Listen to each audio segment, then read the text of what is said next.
Hello everyone, this is Venom, and we are back with another Starfield video.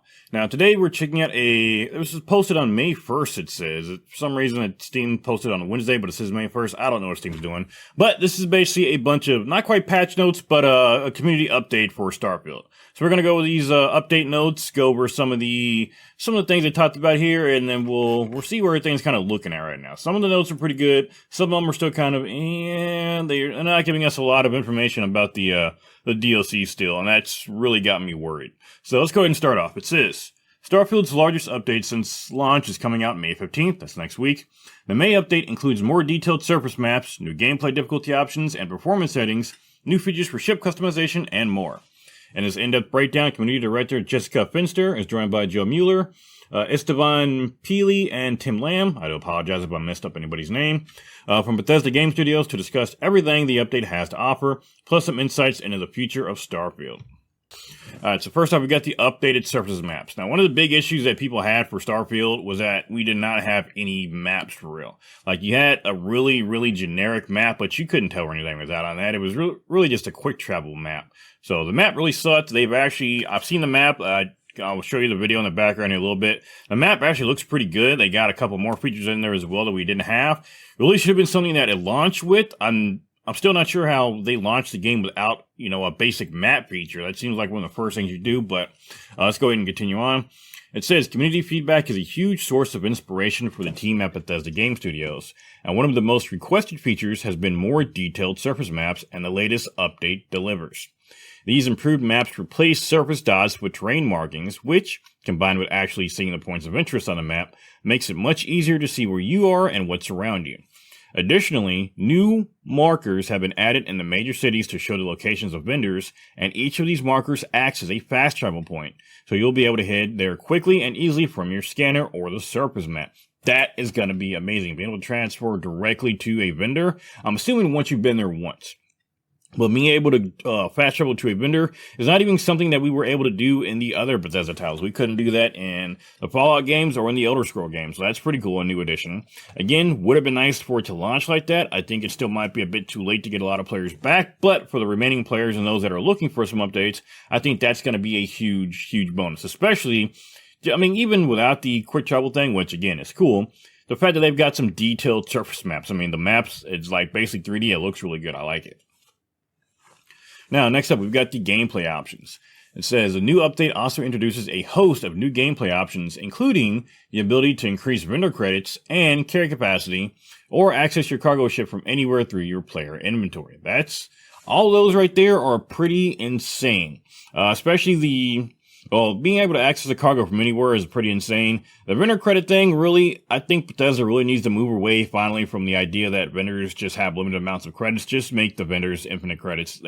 I get the idea of them wanting to do realism in their games, but come on, just stop that. Just stop. And the carry capacity, yeah, it's one thing. I understand that. But the credit system, that was a huge, huge issue for Starfield when it came out. It didn't need to be, but it was.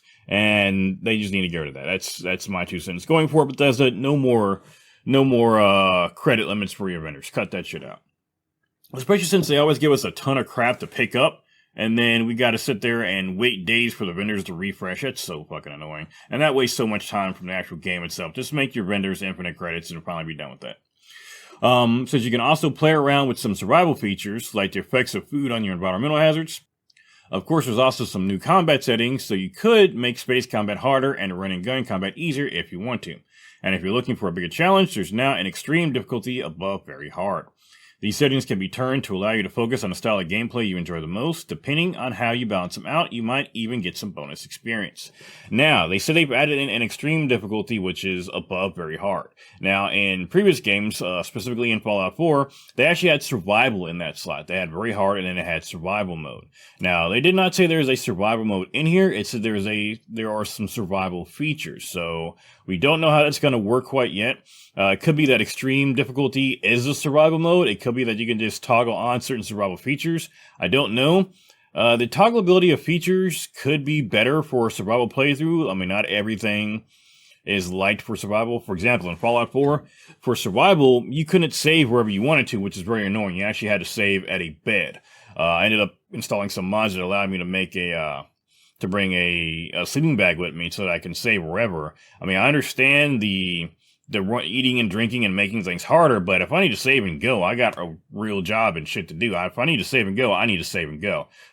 Quick save is a thing, yeah, but that doesn't really do it. So yeah, I'm interested to see how extreme difficulty is. I mentioned before in a few videos that I actually turned my game to very hard, and for a mod video I was doing, and I actually forgot to dial it back down, and I was just playing my regular game on very hard, and honestly forgot about it and did not even notice it until I got to a certain part in the game where we're doing space combat, and I was like, this is insanely hard, and I realized, oh shit, I got it set for very hard.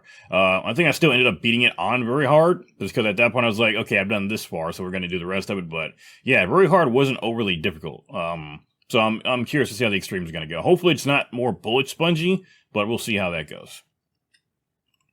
A new ship interior customization tool. This is a big one I've been looking forward to. In Starfield, your ship is your home. The latest update takes that to a new level by expanding the amount of interior customization you can do in your ship. The system is now very similar to how you decorate your outposts. The update also includes new completely empty habitat modules, allowing you to start your decorating from scratch. This also lets you play around with your ship's layout with more openings available for doorways. Again, this is an awesome thing we're getting. The ability to actually customize the insides of our ships is something that I really missed once I was actually playing the game. But this also ties back into the point of the New Game Plus that you're going to lose all that in New Game Plus too. So I still don't know how they're going to be handling that. I still don't want to go through and lose all that work. So yeah, it's cool having that additional customization, but the fact that we're going to lose all that in New Game Plus still kind of hurts. Now, for those that saw, I had a commenter that was pretty much hardcore, and I swear either this guy was a bot or he was somebody who worked for Bethesda. I don't know what it was, but he really honestly seemed really deranged when I was commenting with him, but he was just hardcore, really hating on people upset about the New Game Plus feature, who didn't like it. I mean, he was really, I'm not gonna share the video because it was really bad. I don't want people to just dogpile on it, but he was basically saying to me, if you don't like the losing all your shit and the restart feature, you're an idiot. You don't know how to enjoy the game. It was really toxic.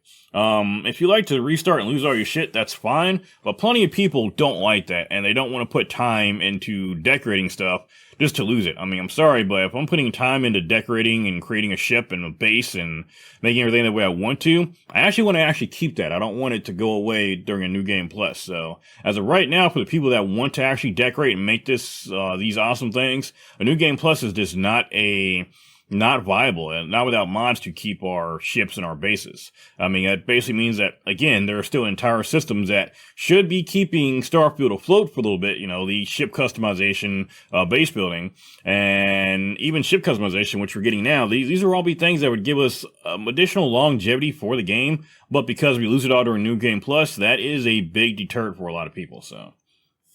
But, we're gonna continue on. Xbox Series X display settings.